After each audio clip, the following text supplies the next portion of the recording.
മുഖ്യ അതിഥി ബഹുമാനപ്പെട്ട ഡോക്ടർ ഗൂഗിൾ രാജ് സാറെ, ബഹുമാനപ്പെട്ട ഡോക്ടർ അനിൽ കുഞ്ഞ് സാറെ, ഇന്നത്തെ പരിപാടിയുടെ അധ്യക്ഷൻ ഡോക്ടർ ജോബിനസ് കൊട്ടാരം, ഇവിടെ കൂടിയിരിക്കുന്ന വൈദികരെ, അധ്യാപകരെ, ബന്ധുക്കളെ, എൻ്റെ ജീവിതത്തിലെ ഏറ്റവും മനോഹരമായ ദിവസമാണിന്ന്. എത്രയോ കാലത്തിൻ്റെ കാത്തിരിപ്പുകൾക്ക് വിരാമം കുറിച്ച് എൻ്റെ സ്വപ്ന സാക്ഷാത്കാരം അരങ്ങേറുന്നു. ഒരു ഓതറാവുക എന്നത് കുട്ടിക്കാലം മുതലേ ഞാൻ മനസ്സിൽ പേര് നടന്ന സ്വപ്നമാണ്. ആരാവണമെന്ന് ഒരിക്കൽ ക്ലാസ്സിൽ ടീച്ചർ ചോദിച്ചപ്പോൾ ഒരു ഓതറാവണമെന്ന് പറഞ്ഞതും ഓർമ്മിക്കുന്നു. എഴുത്തിനോട് എനിക്ക് താല്പര്യമുണ്ട് എന്ന് മനസ്സിലാവുന്നത് CFE പീരീഡുകളിലൂടെയാണ്. ഓരോ ആഴ്ചയിലും പുതിയ എന്തെങ്കിലുമൊക്കെ ടോപ്പിക്കുകൾ തന്ന് ഇംഗ്ലീഷിൽ എഴുതി ക്ലാസ്സിന് മുന്നിൽ അവതരിപ്പിക്കാൻ പറയുമ്പോൾ വളരെ കൗതുകത്തോടും താല്പര്യത്തോടും കൂടെ ആ ദിവസത്തിനായി കാത്തിരിക്കുന്ന എന്നെ വെറുതെ ഈ സന്ദർഭത്തിൽ ഓർത്തുപോകുന്നു. 30 ഇംഗ്ലീഷ് കവിതകൾ അടങ്ങുന്ന ഒരു ചെറു പുസ്തകമാണ് എൻ്റെ ആദ്യ പുസ്തകം, സീക്രട്ട് എക്കോസ്.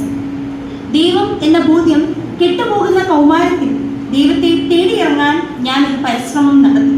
ദൈവം എന്ന ബോധ്യത്തെക്കുറിച്ച് പലരോടും ഞാൻ അന്വേഷിച്ചു, വിദ്വാൻമാരോട് പോലും. ആർക്കും അദ്ദേഹത്തെക്കുറിച്ച് വേണ്ടത്ര ധാരണയില്ല. വഴിപോക്കർ പലരും പലതും പറഞ്ഞു. ഒടുവിൽ ആ സത്യമെന്ന ബോധ്യത്തെ തേടി ഞാനും യാത്ര തുടങ്ങി. ഇരുൾ നീണ്ട പാതയിൽ ഞാൻ തനിയെ നടന്നു. ചിലപ്പോൾ സന്തോഷത്തിന്റെ അശ്രുബിന്ദുക്കൾ എന്നെ പൊതിഞ്ഞു, ചിലപ്പോൾ വിഷാദത്തിന്റെ ഇരുളിലമർന്ന് ഞാൻ കരഞ്ഞു. ദൈവമേ, നീ ഉണ്ടോ എന്ന് പോലും ഞാൻ നിലവിളിച്ച് ചോദിച്ചു. ഇരുട്ടിന്റെ മനുഷ്യർ ധാരാളമുള്ള ആ വഴിയിലൂടെ എൻ്റെ കാവലായത് ദൈവപുത്രന്റെ അമ്മയായ കന്യകാമാതാവ്. മനുഷ്യർ ഉള്ളിൻ്റെ ഉള്ളിൽ നന്മയുള്ളവരാണെന്ന് ആൻ ഫ്രാങ്ക് കുറിച്ചതുപോലെ കുറച്ചു ദൂരം നടന്നപ്പോൾ എനിക്കും തോന്നി.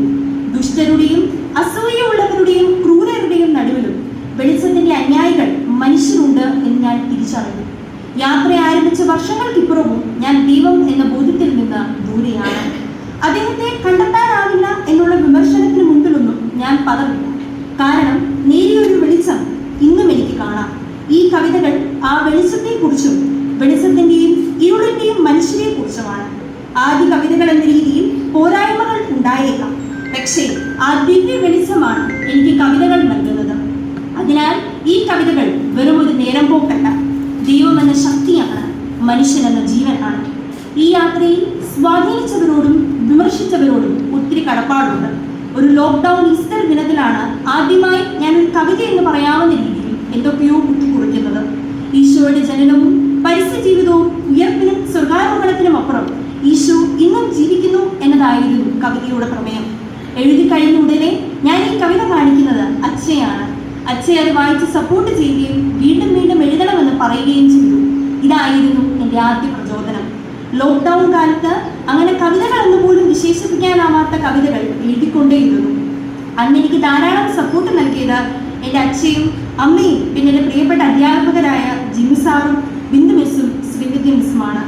കവിതകളിലെ തെറ്റ് കണ്ടെത്തി അത് തിരുത്തി കൂടുതൽ എഴുതാൻ പ്രചോദിപ്പിച്ചുകൊണ്ടേയിരുന്നു ഇവരുടെ പിന്തുണ ഒരിക്കലും മറക്കാനാവില്ല.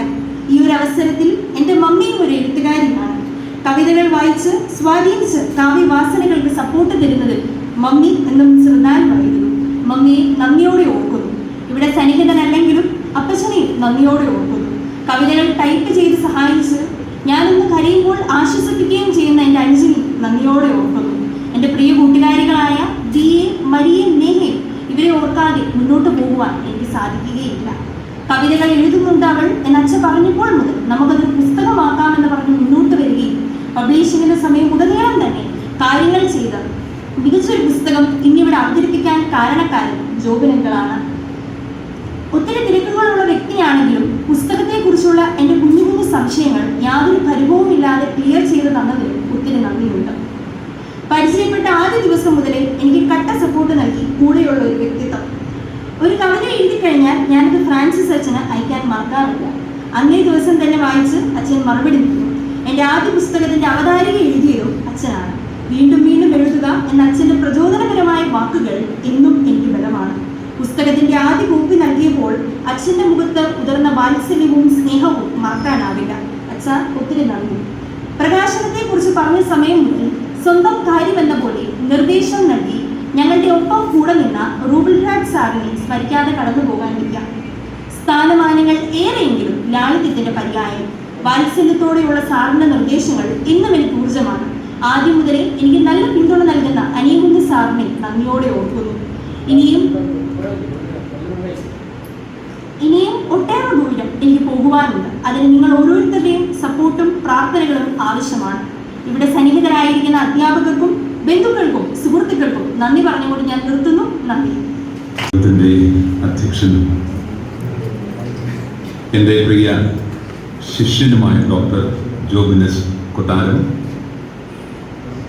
ഞങ്ങളുടെ പ്രിയപ്പെട്ട വികാരി അച്ഛൻ പുല്ലുകാട്ടച്ഛൻ, ഇന്നത്തെ നമ്മുടെ താരം ഹന്ന ട്രീസ റനി, ഹന്നയുടെ മാതാപിതാക്കളെ, ബന്ധുമിത്രാദികളെ, പ്രിയപ്പെട്ടവർ, വളരെ സന്തോഷത്തോടെയാണ് നിങ്ങൾക്കൊപ്പം ഈ പുസ്തക പ്രകാശന ചടങ്ങിൽ ഞാനും പങ്കെടുക്കുന്നത്.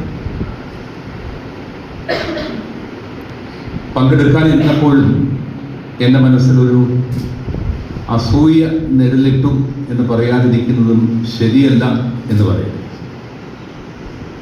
കാരണം ഒരു എഴുത്തുകാരനാകുക എന്നുള്ളത് എൻ്റെയും വലിയൊരു ആഗ്രഹമായി. എന്നെ സ്നേഹിക്കുന്ന പലരും എന്നോട് പറഞ്ഞു എഴുതണം എഴുതണം എന്ന് നിർബന്ധപൂർവ്വം പറഞ്ഞു. പക്ഷേ പ്രസംഗത്തിൻ്റെ തിരക്കിനിടയിൽ ഓടി നടന്ന കഥാപ്രസംഗക്കാരനെ പോലെ പ്രസംഗം പറഞ്ഞ് കയ്യടി വാങ്ങി മുന്നേറിയപ്പോൾ എഴുത്ത് ഞാൻ വിസ്മരിച്ചു. ഞാൻ എഴുതാൻ തുടങ്ങിയിട്ട് ഏതാണ്ട് 6-7 വർഷം മാത്രമേ ആയിട്ടുള്ളൂ.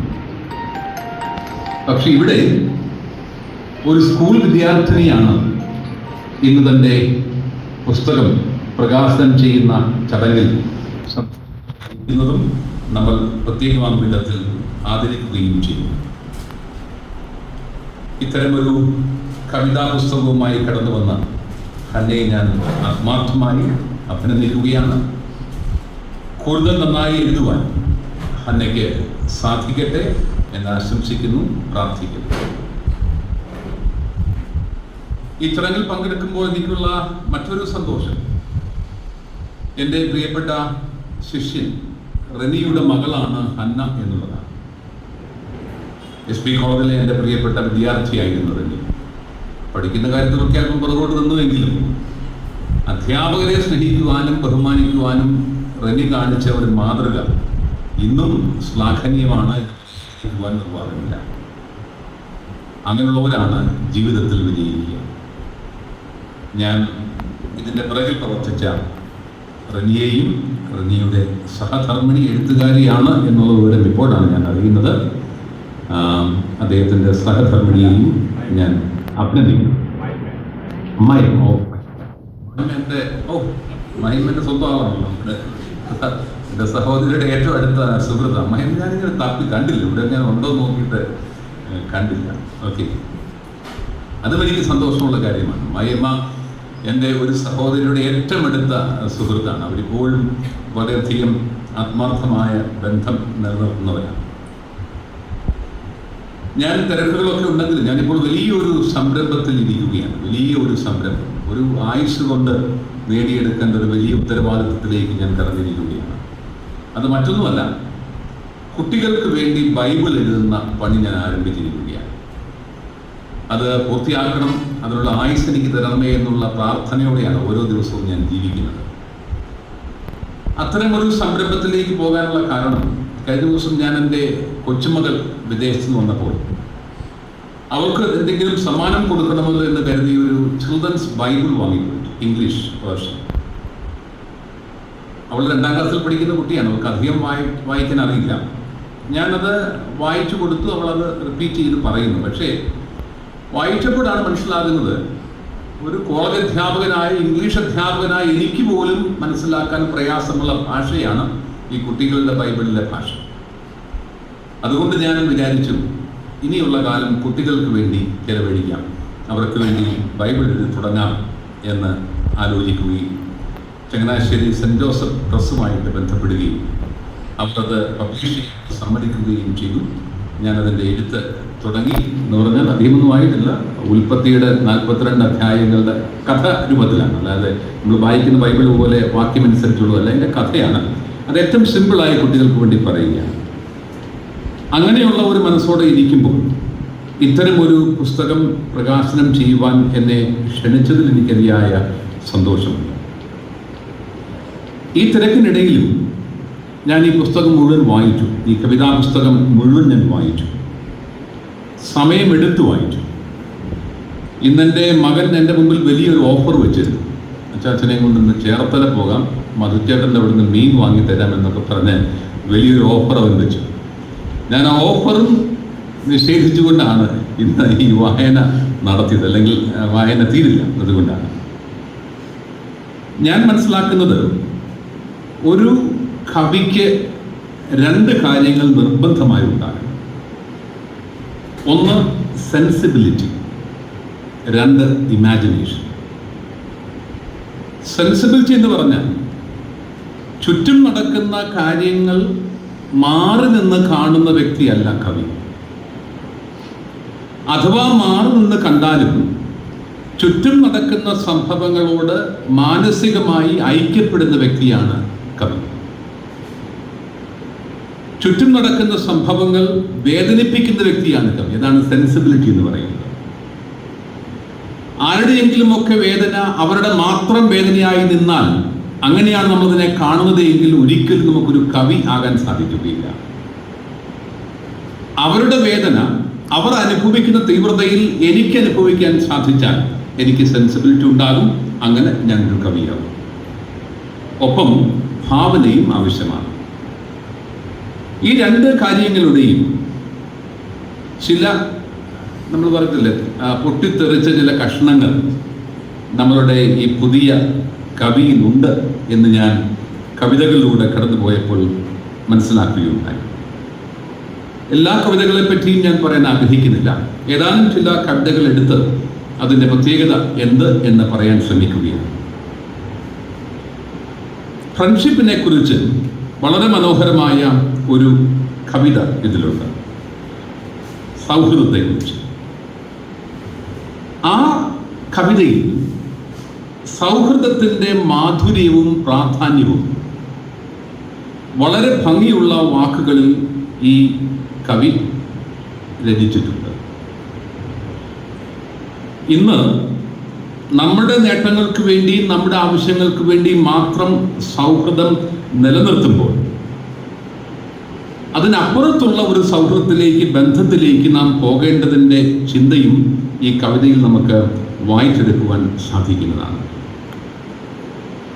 ഇന്നലെ നമ്മളുടെ പ്രിയപ്പെട്ട ആരോഗ്യവകുപ്പ് മന്ത്രി ശ്രീമതി വീണ ജോർജ് അഭിമാനത്തോടെയാണോ ശിരസ് കുനിഞ്ഞുകൊണ്ടാണോ പറഞ്ഞതെന്ന് എനിക്കറിയാൻ പാടില്ല, ഇന്ത്യയിൽ ഏറ്റവും അധികം മരുന്ന് വിൽക്കുന്ന സംസ്ഥാനമാണ് കേരളമെന്ന്. ഏറ്റവും അധികം മരുന്ന് ഉപയോഗിക്കുന്നവരാണ് കേരളീയർ. ഇനിയും ഏറ്റവും കൂടുതൽ മരുന്ന്, ഏത് രോഗത്തിനുള്ള മരുന്നാണ് ചിലവാകുന്നതെന്ന് ചോദിച്ചാൽ അത് മറ്റൊന്നിനുമല്ല, ഡിപ്രഷനുള്ള മരുന്നാണ് ഏറ്റവും കൂടുതലായി ചിലവാകുന്നത്. മനസ്സിടിഞ്ഞവർക്ക് വേണ്ടിയുള്ള മരുന്നാണ്. അങ്ങനെയുള്ള ഒരു ഡിപ്രഷനെ കുറിച്ച് നമ്മളുടെ കവി മനോഹരമായി പറഞ്ഞിട്ടുണ്ട്. പക്ഷേ ആ കവിതയുടെ മനോഹാരിതയും മാധുര്യവും അത് ഡിപ്രഷനെ കുറിച്ച് പറഞ്ഞ് സങ്കടത്തോടെയോ ഒരു ചോദ്യചിഹ്നത്തോടെയോ അവസാനിപ്പിക്കുകയല്ല, മറിച്ച് അവിടെ വഴികാട്ടിയായി ദൈവമുണ്ട്, ഈ ഇരുണ്ട ഗുഹയ്ക്കപ്പുറത്തൊരു വെളിച്ചമുണ്ട്, ദൈവത്തിന്റെ രൂപത്തിൽ, ഈശ്വരന്റെ രൂപത്തിൽ എന്നുള്ള മനോഹരമായ ചിന്തയും ഡിപ്രഷൻ എന്ന കവിതയിൽ നമുക്ക് വായിച്ചെടുക്കുവാൻ സാധിക്കും. പോയട്രി ആൻഡ് റിലിജൻ എന്നുള്ള മനോഹരമായ ഒരു കവിതയുണ്ട്.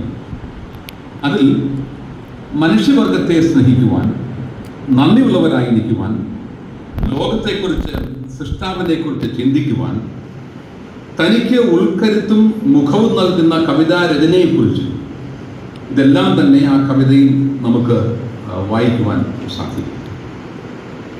എൻ്റെ പിതാവ് ഒരു എക്സ് സർവീസുകാരനായിരുന്നു, പട്ടാളത്തിലായിരുന്നു എൻ്റെ അപ്പൻ ആദ്യം ജോലി.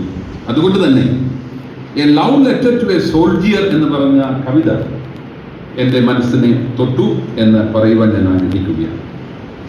അവിടെ രാജ്യത്തിനു വേണ്ടി പോരാടുന്ന സൈനികരെ ഒരു കവി എത്രമാത്രം, അതും വളരെ പ്രായം കുറഞ്ഞ ഒരു കവി എത്രമാത്രം ഇഷ്ടപ്പെടുന്നു എന്ന് വരികളിലൂടെ വ്യക്തമാക്കുകയാണ്. അതുപോലെ എനിക്ക് ഇഷ്ടപ്പെട്ട മറ്റൊരു കവിതയാണ് ടീച്ചർഹുഡ് എന്ന് പറയുന്ന കവിത. ഞാനൊരു അധ്യാപകനായതുകൊണ്ട് അവിടെ കവി തന്റെ അധ്യാപക സങ്കല്പങ്ങളെല്ലാം വരച്ചിടുകയാണ്. ഒരു അധ്യാപകൻ എങ്ങനെ ആയിരിക്കണം എന്ന് വാക്കുകളിലൂടെ വ്യക്തമാക്കുകയാണ്. അവിടെ വിഷയങ്ങളെ സ്നേഹിക്കുവാനല്ല അധ്യാപകൻ പഠിപ്പിക്കേണ്ടത്, നല്ല മനുഷ്യനാകുവാനാണ് അധ്യാപകൻ പഠിപ്പിക്കേണ്ടത് എന്നുള്ള ചിന്ത കടന്നു വരുന്നു.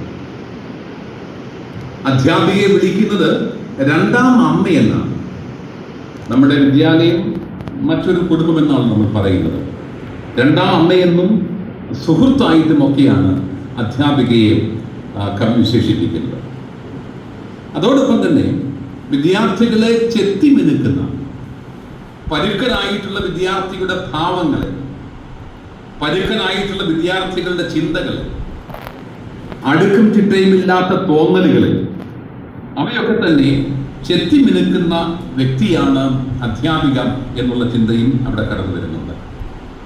അതിനേക്കാൾ ഏറ്റവും ശ്രേഷ്ഠമായിട്ട് എനിക്ക് തോന്നുന്നത് കുട്ടികളെ പഠിപ്പിക്കുന്നവർ മാത്രമല്ല, അധ്യാപികയാകാൻ ആഗ്രഹിക്കുന്ന വിദ്യാർത്ഥികളെ അധ്യാപികയാക്കാൻ പ്രേരിപ്പിക്കുന്ന അധ്യാപികയാകുവാൻ അതിനുള്ള അധ്യാപികയാണ്, അങ്ങനെയുള്ള അധ്യാപികയാണ് എൻ്റെ മനസ്സിലെ അധ്യാപിക എന്നാണ് കവി പറയുന്നത്.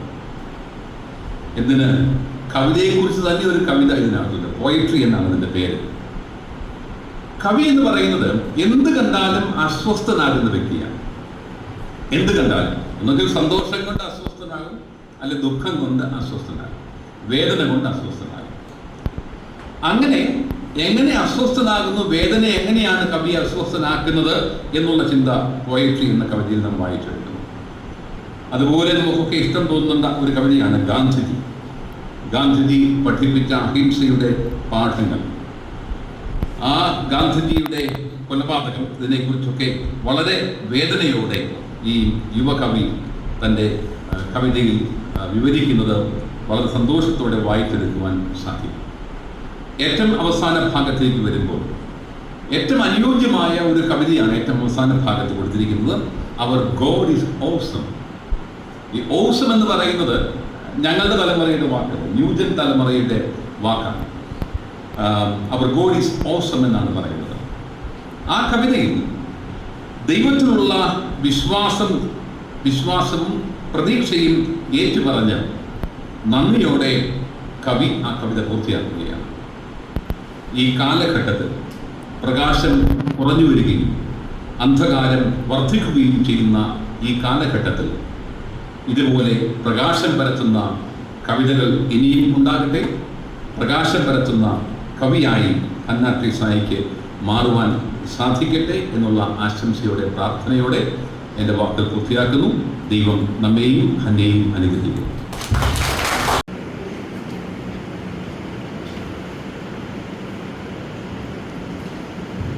ഈ വേദിയിൽ പുരുഷനായിരിക്കുന്ന പ്രിയപ്പെട്ട അധ്യക്ഷൻ, പ്രിയപ്പെട്ട റോബിൻ സാർ, എൻ്റെ ഏറ്റവും പ്രിയപ്പെട്ട അന്നയുടെ ആ സ്നേഹം ഒത്തിരി വലുതാണ് എന്ന് പ്രഖ്യാപിച്ചുകൊണ്ട് ഇവിടെ ഈ സദസ്സിൽ, ഈ വേദിയിൽ ഇരിക്കുന്ന പ്രിയപ്പെട്ട സഹോദരി സഹോദരന്മാർ, വ്യക്തിപരമായി ഒരു വലിയ സന്തോഷത്തോടു കൂടിയാണ് ഞാനിവിടെ നിൽക്കുന്നത്.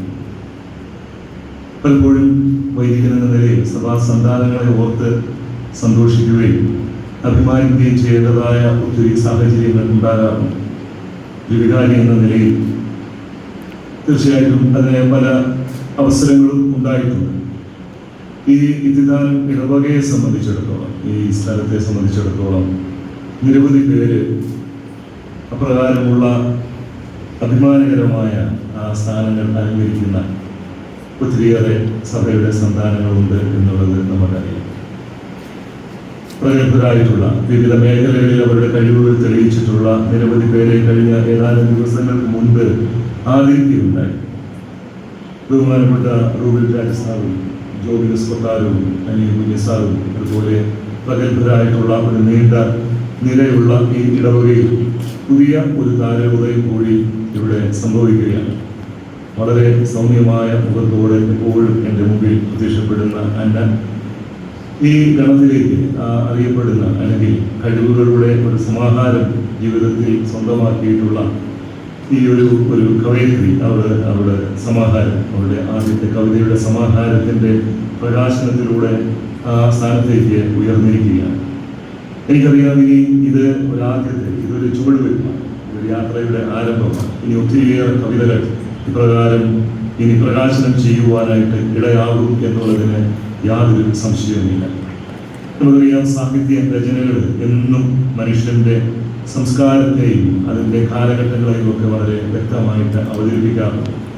വിവിധ രീതികളിലുള്ള വഴികളിലൂടെ ഓരോ വ്യക്തികളും അവരുടെ ഉള്ളിലുള്ള സാഹിത്യത്തെ പ്രകടിപ്പിക്കാറുണ്ട്. ഒരു കഥന രീതി സാറുമ്പോൾ പറഞ്ഞതുപോലെ ഒരു ബൈബിളിനെ കഥയാക്കി ഒരു കുഞ്ഞുങ്ങളുടെ മുന്നിൽ അവരുടെ ഹൃദയത്തിലേക്ക് നൽകുവാൻ പറ്റുന്ന രീതിയിൽ അതിനെ ആക്കിയെടുക്കുന്നത് മുതൽ നമുക്കറിയാം വിവിധ രീതികളിൽ സാഹിത്യങ്ങൾ പലപ്പോഴും നമ്മളുടെ സംസ്കാരത്തിൻ കാലഘട്ടങ്ങളെയും എല്ലാം ഓർമ്മിപ്പിച്ചുകൊണ്ട് നടക്കാറുണ്ട്. ഉദാഹരണത്തിന് നിങ്ങൾ കേട്ടിട്ടുണ്ട് കഥാപ്രസംഗം ഒരു കാലഘട്ടത്തിന്റെ വികാരമാണ്. ഒത്തിരിയേറെ ആവേശകരമായ ആശയങ്ങൾ പങ്കുവയ്ക്കുവാനായിട്ട് കഥാപ്രസംഗം അല്ലെങ്കിൽ നാടകം ഒരുപക്ഷെ നിങ്ങൾ ഓർമ്മിക്കുന്നുണ്ട്. KPC പോലെയുള്ള നാടക സംഘടനകളൊക്കെ ഈ സംസ്കാരത്തെ ഈ രാജ്യത്തെയൊക്കെ കരുപിടിപ്പിക്കുന്നത് അതിൻ്റെ സംസ്കാരത്തെ അല്ലെങ്കിൽ വിഭിന്നമായിട്ടുള്ള രീതികളൊക്കെ കരുപിടിപ്പിക്കാൻ സഹായിച്ചിട്ടുണ്ട്. അങ്ങനെ കഥന രീതികളിലൂടെയും കഥാപ്രസംഗങ്ങളിലൂടെയും നാടകങ്ങളിലൂടെയും നോവലുകളിലൂടെയും കവിതകളിലൂടെയും സാഹിത്യ കൃതികളിലൂടെയും ഒക്കെ പലപ്പോഴും അവതരിപ്പിക്കപ്പെട്ടത് കാലഘട്ടത്തിന്റെ ഒരു വ്യത്യസ്തമായ മുഖമാണ് എന്ന് നമുക്കറിയാം. അതൊരു പക്ഷേ ആ കവിത രചിക്കുന്ന വ്യക്തിയുടെ ജീവിതത്തിന്റെ അനുഭവങ്ങളുടെ വെളിച്ചവും അതേസമയം തന്നെ ഒരുപക്ഷെ ആ കാലഘട്ടത്തിൽ പ്രതിഫലിക്കുന്ന സംസ്കാരത്തിന്റെ ക്രൂരതകളോ അല്ലെങ്കിൽ അതിൻ്റെ സന്തോഷങ്ങളോ ഒക്കെ ആയിട്ടാണ് പലപ്പോഴും അവതരിപ്പിക്കപ്പെടുന്നത് എന്ന് നമുക്കറിയാം. ചില സമയങ്ങളിൽ ആത്മീയത ഉണ്ടാവും, ചില സമയങ്ങളിൽ അത് സംസ്കാരത്തിന്റെ വിവരണമാകാം, ചില സ്ഥലങ്ങളിൽ അത് കാലഘട്ടത്തിന്റെ വിവരണങ്ങളാകാം, അത് സുഖത്തിന്റെ വിവരണങ്ങളാകാം, ദുഃഖത്തിന്റെ വിവരണങ്ങളാകാം, അതിനേക്കാൾ ഉപരിയായി ചിലപ്പോൾ സ്വപ്നങ്ങളുടെയും ആഗ്രഹങ്ങളുടെയും ഒക്കെ വിവരണങ്ങളായിട്ട് അതിനെ കോർത്തിണക്കിയാണ് സാഹിത്യ കൃതികൾ പലപ്പോഴും നമ്മുടെ മുമ്പിൽ വന്നിട്ടുള്ളത്. ചിലപ്പോൾ അത് സാർ സൂചിപ്പിച്ചതുപോലെ കവിയുടെ മാനസികാവസ്ഥയെ കുറിച്ചുകൂടി അത് ഉൾക്കൊള്ളുന്നുണ്ട് എന്നുള്ളത് നമ്മൾ അറിയണം. നമുക്കറിയാം അത് സന്തോഷത്തിന്റെ മാനസികാവസ്ഥ, ചില സമയങ്ങളിൽ സങ്കടങ്ങളുടെ, ചില സ്ഥലങ്ങളിൽ ഒരുപക്ഷെ ചില ഒറ്റപ്പെടുത്തലുകളുടെ വേദനകളുടെയോ അല്ലെങ്കിൽ ഇനി സ്വീകരിച്ചിട്ടില്ല അല്ലെങ്കിൽ സ്വന്തമാക്കിയിട്ടില്ലാത്ത സ്വപ്നങ്ങളുടെ ആ വേദനകളെ കുറിച്ചോ ഒക്കെ എഴുതുന്ന നിരവധി കവിതകൾ നമ്മൾ കണ്ടിട്ടുണ്ട്. ഞാൻ ഈ ദിവസങ്ങളിലൊക്കെ അയ്യപ്പന്റെ കവിതകൾ വായിക്കാറുണ്ടായിരുന്നു, കവിതകൾ കേൾക്കാറൊക്കെ ഉണ്ടായിരുന്നു. ആ മനുഷ്യന്റെ ഹൃദയത്തിലൂടെയൊക്കെ പോകുന്ന ഒരുപക്ഷെ കൂടുതലും വേദനകളുടേതായ രീതികളാണ് ഞാൻ കണ്ടിട്ടുള്ളത്. നമുക്കറിയാം ഇങ്ങനെ മാനസികമായ അവസ്ഥകളെ പ്രകാശിപ്പിക്കുന്ന കവിതകൾ നമ്മളുടെ മുൻപിൽ വരുന്നുണ്ടെങ്കിൽ തീർച്ചയായും ഇന്ന് ഇവിടെ പരാമർശനം ചെയ്ത ഈ കവിതകൾ ഒരാത്മീയ തലത്തിലൂടെ ജീവിതത്തെ കാണുവാനായിട്ട് ശ്രമിക്കുന്ന ഒന്നാണ് കുറെയെങ്കിലും എന്ന് ഞാൻ വിശ്വസിക്കുകയാണ്. ഞാൻ സാർ സൂചിപ്പിച്ചതുപോലെ പല കവിതകളിലൂടെ ഞാൻ കടന്നു, പക്ഷെ ഞാൻ കടന്നുപോയ ഒരു കവിത പോലും സാർ സൂചിപ്പിച്ചില്ല എന്ന് പറഞ്ഞാൽ വ്യത്യസ്തങ്ങളായിട്ടുള്ള സ്വാധീനങ്ങളാണ് അങ്ങ് ഈ പുസ്തകത്തിലൂടെ നമ്മുടെ മുമ്പിൽ വയ്ക്കുന്നത്. സാറ് പറഞ്ഞ ആ പുസ്തകങ്ങളെല്ലാം ആ കവിതകളെല്ലാം ഓർക്കുന്നതോടൊപ്പം ഞാൻ ക്രിസ്മസ് എന്ന് പറയുന്ന ഒരു കവിതയിലൂടെ കടന്നു, അല്ലെങ്കിൽ അതിന് തൊട്ടടുത്തായിട്ട് നമ്മൾ ഗ്രാൻഡ് ട്രീ എന്ന് പറയുന്ന ഒരു മനോഹരമായ കവിതയിലൂടെ ഞാൻ പലപ്പോഴും നമുക്ക് മനുഷ്യ ചിന്തകൾക്ക് അപ്പുറം നിൽക്കുന്ന ഒരു രീതിയിലുള്ള ഒരു കവിത ഗ്രാൻഡ് ട്രീ. നമ്മുടെ മുത്തച്ഛനായ ഒരു മരത്തെ കുറിച്ച് ആർക്കാണ് ചിന്തിക്കാൻ പറ്റുന്നത്? ആ കവിതയിലൂടെ ആ കവയത്തിൽ പറഞ്ഞു വയ്ക്കുന്ന ഒരു കാര്യം അത് പലപ്പോഴും നമ്മളെ വേദനിപ്പിക്കുന്നതാണ്. നിങ്ങൾ എൻ്റെ കുഞ്ഞുങ്ങളെ കൊന്നുകളഞ്ഞു എന്നാണ് പറയുന്നത്. അതിനെ സംരക്ഷിക്കാം. ഒരു പെൺകുട്ടി വെള്ളം നനച്ച് വളർത്തിയ, അല്ലെങ്കിൽ ഒരു കുട്ടി വെള്ളം നനച്ച് വളർത്തിയ ഒരു ചെടി വളർന്ന് ഇത്രയും വലുതായി കഴിഞ്ഞപ്പോഴും ഞാൻ എന്നിലേക്ക് തിരിഞ്ഞു നോക്കുമ്പോഴോ അല്ലെങ്കിൽ എന്റെ ചുറ്റും നോക്കുമ്പോഴോ നിങ്ങൾ എന്റെ മക്കളെ കൊന്നുകളഞ്ഞു എന്ന് പറയുന്ന വേദനിക്കുന്ന ഹൃദയമുള്ള ഒരു പ്രകൃതി സ്നേഹിയായ ഒരു കവിയെ നമുക്ക് അവിടെ കാണുവാനായി മൈ ഗ്രാൻഡ് ഫാദർ ഒരുപക്ഷെ വായിച്ചാൽ നമുക്കറിയാം. അല്ലെങ്കിൽ നമ്മൾ വായിക്കുമ്പോൾ വെൻ ദ നവംബർ എൻഡ്സ് എന്ന് പറയുന്ന ഒരു കവിത അതിനകത്ത് സൂചിപ്പിക്കുന്ന പല കാര്യങ്ങളുണ്ട്. ബി മൈൻ എന്ന് പറയുന്ന മറ്റൊരു കവിതയുണ്ട്. അല്ലെങ്കിൽ when the school bells ring എന്ന് പറയുന്ന കവിതകളും എല്ലാം നമ്മളെ ഏതെങ്കിലും ഒരു വിഷയങ്ങളിലേക്ക് നമ്മളെ കൊണ്ട് തളച്ചിടുന്ന രീതിയിലാണ് ഇവിടെ അത് രൂപപ്പെടുത്തി എഴുതിയിരിക്കുന്നത്.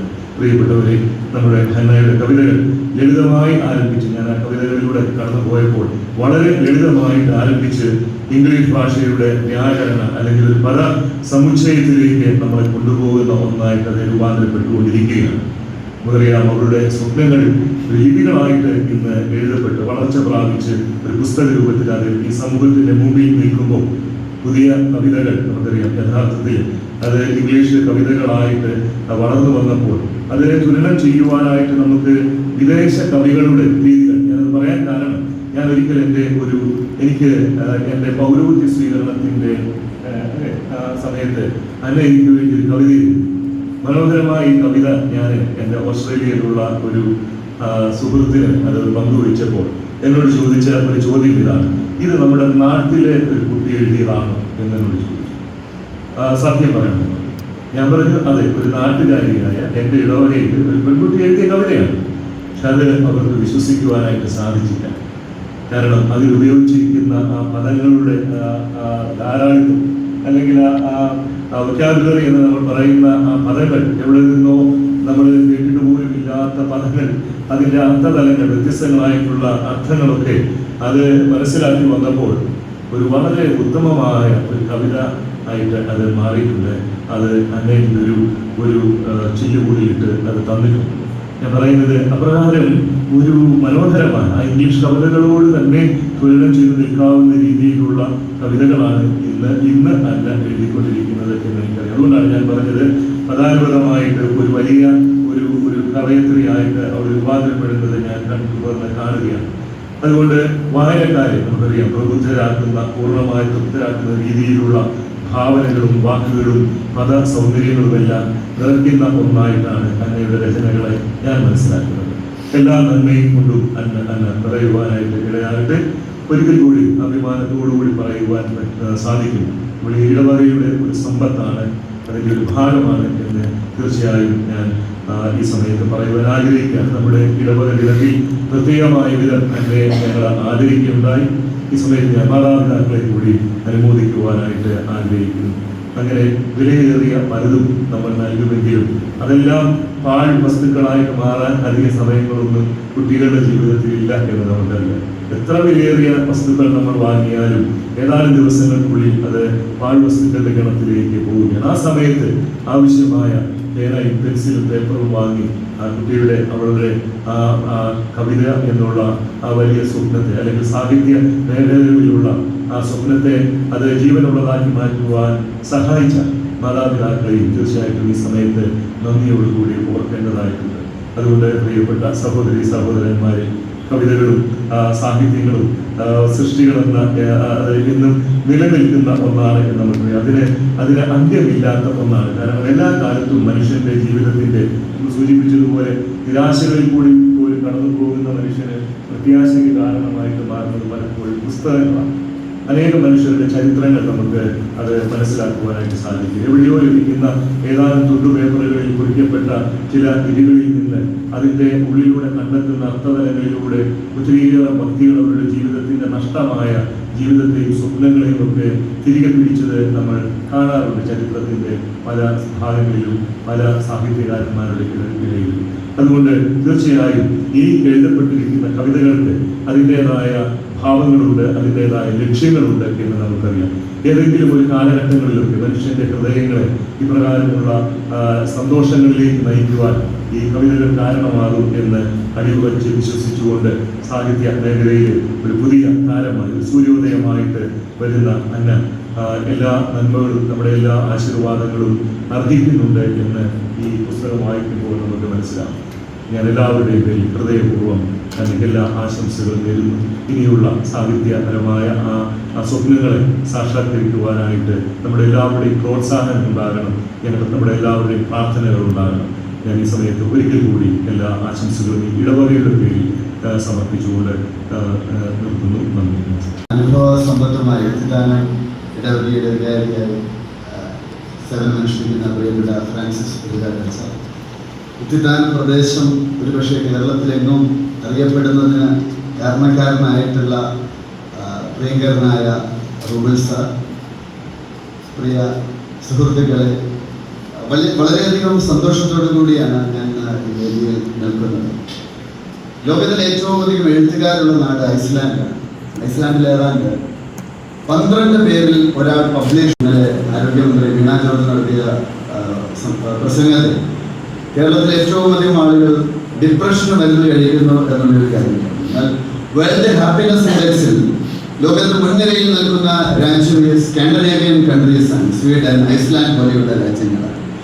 ഒരുപക്ഷെ മനുഷ്യ മനസ്സുകളെ വിമലീകരിക്കുന്നതിൽ, ശുദ്ധീകരിക്കുന്നതിൽ സാഹിത്യത്തിനുള്ള, വായനയ്ക്കുള്ള ഒക്കെ ഒരു പങ്കാണ് ഐസ്ലൻഡിൽ 12-ൽ ഒരാൾ എഴുത്തുകാരനാണ് അല്ലെങ്കിൽ എഴുത്തുകാരിയാണ് എന്നത്. ആ രാജ്യങ്ങൾ വേൾഡ് ഹാപ്പിനെസ് ഇൻഡെക്സിൽ മുന്നിൽ നിൽക്കുന്നു എന്നുള്ളതും ഒക്കെ തന്നെ സൂചിപ്പിക്കുന്നു. ഒരു എഴുത്തുകാരൻ എഴുതുമ്പോൾ അത് ഒരു തലമുറയെ തന്നെ സ്വാധീനിക്കുകയാണ് ചെയ്യുന്നത്. എഴുത്തുകാരിയാകുവാനുള്ള ഹന്നയുടെ നിരന്തരമായ ആഗ്രഹത്തിന്റെ പ്രതിഫലനമായിട്ടാണ് ഇന്ന് ഹന്ന തീർച്ചയായിട്ടും തൻ്റെ ആദ്യ പുസ്തകം പുറത്തിറക്കിയിരിക്കുന്നത്. അത് വലിയൊരു അച്ചീവ്മെന്റ് തന്നെയാണ്. കാരണം ഇന്റർനാഷണൽ സ്റ്റാൻഡേർഡ് ബുക്ക് നമ്പറോട് കൂടിയാണ് പുസ്തകം പുറത്തു വന്നിരിക്കുന്നത്. അബ്സല്യൂട്ട് പബ്ലിക്കേഷൻസ് എന്ന കേരളത്തിലെ ഏറ്റവും വലിയ 10 പബ്ലിക്കേഷൻസിൽ ഒന്നാണ്. നമ്മൾ ഏതാണ്ട് 8000-ഓളം കേരളത്തിലെ ലൈബ്രറികളിൽ നമ്മുടെ പുസ്തകങ്ങൾ പോകുന്നുണ്ട്. Mathrubhumi, DC, Kerala book mark ഇങ്ങനെയുള്ള മുഖ്യധാര സ്ഥാപനങ്ങൾ നമ്മുടെ പുസ്തകങ്ങൾ അവരുടെ ക്ലയൻസിലേക്കും എത്തിക്കുന്നുണ്ട്. അപ്പോൾ ഹന്നയുടെ പുസ്തകവും ആദ്യം സ്ഥാനം പിടിക്കാൻ പോകുന്നത് കൽക്കട്ടയിലെ നാഷണൽ ലൈബ്രറിയിലാണ്. കാരണം ഇന്റർനാഷണൽ സ്റ്റാൻഡേർഡ് ബുക്ക് നമ്പറോട് കൂടി ഒരു പുസ്തകം വരുമ്പോൾ അത് തീർച്ചയായിട്ടും അതിൻ്റെ ഒരു കോപ്പി അവിടെ ചെല്ലണം എന്നുള്ളത് അവരുടെ ഒരു അലിഖിത നിയമമാണ്.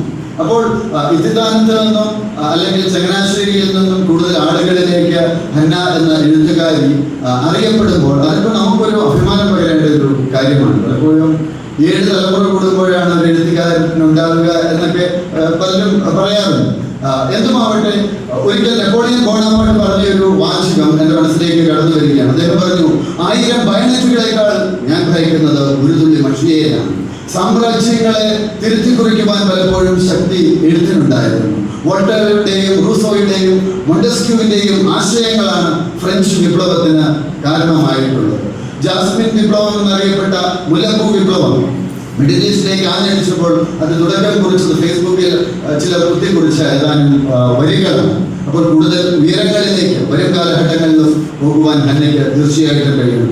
അതായത് ഹന്നയുടെ പ്രായത്തിൽ എഴുതാൻ തുടങ്ങിയ ആളാണ് മലാല യൂസഫ്സായി. മലാല പറഞ്ഞ ഒരു കാര്യം ഇതാണ്, 1 book, 1 pen, 1 teacher can change the world എന്നാണ് മലാല യൂസഫ്സായി പറഞ്ഞിട്ടുള്ളത്. അപ്പോൾ തീർച്ചയായിട്ടും കൂടുതൽ ഉയരങ്ങളിലേക്ക്, കാര്യം 10,000 മൈൽ ദൈർഘ്യമുള്ള യാത്രയും തുടങ്ങുന്നത് ഒരു ചുവടുവെപ്പിൽ എന്നാണല്ലോ പറയുന്നത്. അപ്പോൾ ഇത് ആദ്യത്തെ ഒരു തുടക്കമാണ്. അപ്പോൾ കൂടുതൽ ഉയരങ്ങളിലേക്ക്, രാജ്യാന്തര തലത്തിലുള്ള അംഗീകാരങ്ങളൊക്കെ ഏറ്റുവാങ്ങിക്കൊണ്ട് മുൻപോട്ടേക്ക് പോകുവാൻ തീർച്ചയായിട്ടും എനിക്ക് സാധിക്കും. അതിന് കുടുംബത്തിൽ നിന്നുള്ള പിന്തുണ വളരെ വലുതാണ്. അത് വലിയൊരു കാര്യമാണ്. കാരണം കേരളത്തിലെ അറിയപ്പെടുന്ന കവിയാണ് പി കുഞ്ഞിരാമൻ നായർ. പക്ഷെ പി കുഞ്ഞിരാമൻ നായരെക്കാളും നന്നായിട്ട് എഴുതുന്നത് അദ്ദേഹത്തിന്റെ ഭാര്യയായിരുന്നു. ആദ്യമായിട്ട് മാതൃഭൂമി ആഴ്ചപ്പതിപ്പിൽ ഒരു കവിത അച്ചടിച്ചു വന്നത് പിയുടെ ഭാര്യയുടെയായിരുന്നു. പക്ഷെ പിന്നീട് ഒരിക്കലും ആ വ്യക്തിത്വത്തിന് എഴുതാനോ അല്ലെങ്കിൽ മുൻപോട്ടേക്ക് പോകുവാനോ സാധിച്ചില്ല. അപ്പോൾ അറിയപ്പെടാത്ത ഒട്ടനവധി പ്രതിഭകൾ നമ്മുടെ ചുറ്റുമുണ്ട്. പക്ഷെ അവർക്കൊന്നും പുറത്തിറക്കുവാൻ സാധിച്ചു എന്നുള്ളതും വലിയ സന്തോഷം പകരുന്ന കാര്യമാണ്. വായിക്കുന്ന ഈ അടുത്ത കാലത്ത് വന്ന ഒരു റിപ്പോർട്ട് സൂചിപ്പിച്ചത്, ഒരു ദിവസം 8 പേജ് വായിക്കുകയാണ് എങ്കിൽ പ്രൊഡക്ടിവിറ്റി ലെവൽ, പ്രത്യേകിച്ച് എന്തെങ്കിലും പഠിക്കുന്ന വ്യക്തികളൊക്കെ ആണെങ്കിൽ അത് 20% വർദ്ധിക്കുന്നതാണ്.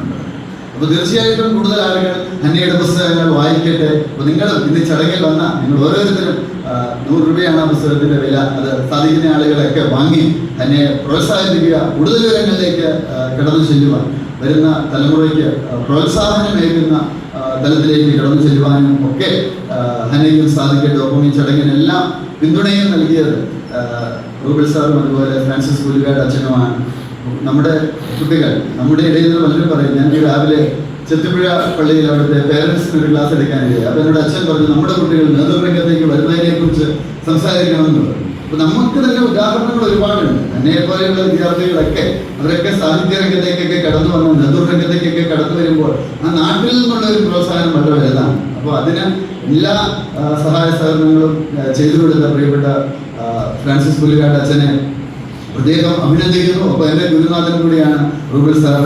ഞാൻ ഇംഗ്ലീഷ് ലിറ്ററേച്ചർ പഠിക്കുമ്പോൾ SP കോളേജിൽ പഠിക്കുമ്പോൾ എൻ്റെ അധ്യാപകനായിരുന്നു. ഞാൻ 7 വർഷക്കാലം SBയിൽ ഉണ്ടായിരുന്നു. ഡിഗ്രി അതുപോലെ MBA ചെയ്യാനും ആ കാലഘട്ടത്തിലൊക്കെ സാറുമായിട്ട് വളരെയധികം സഹകരിക്കുവാനും ഒക്കെ ഇടയായിട്ടുണ്ട്.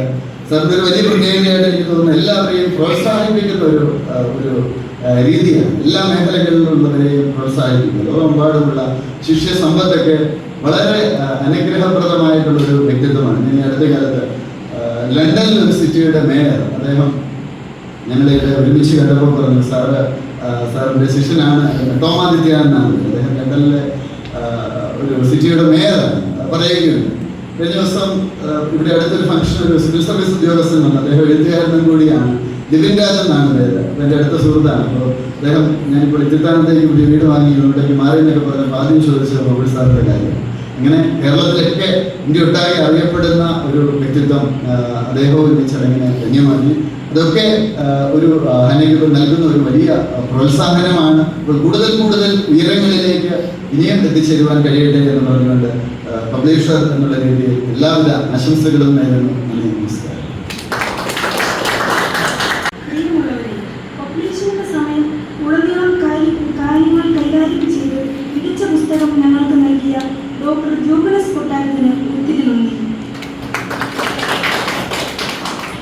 ഹന്നയുടെ കവിതകൾക്ക് നല്ലൊരു പിന്തുണയും പരിപാടികളുടെ ക്രമീകരണത്തിന് നല്ലൊരു സപ്പോർട്ടും നൽകുകയും മികച്ച അവതാരിക പുസ്തകത്തിന് എഴുതുകയും ചെയ്ത ഫാദർ ഫ്രാൻസിസ് പുലിക്കാട് അച്ഛന് ഒത്തിരി നന്ദി. പ്രകാശനത്തിന്റെ കാര്യം പറഞ്ഞപ്പോൾ മുതൽ നല്ലൊരു പിന്തുണയും മാർഗനിർദ്ദേശങ്ങളും നൽകി കൂടെ നിൽക്കുകയും ചെയ്ത ഡോക്ടർ റൂബിൾ രാജ് സാറിനും ഒത്തിരി നന്ദി. ഈ പുസ്തക പ്രകാശനത്തെ അനുഗ്രഹപൂർവ്വം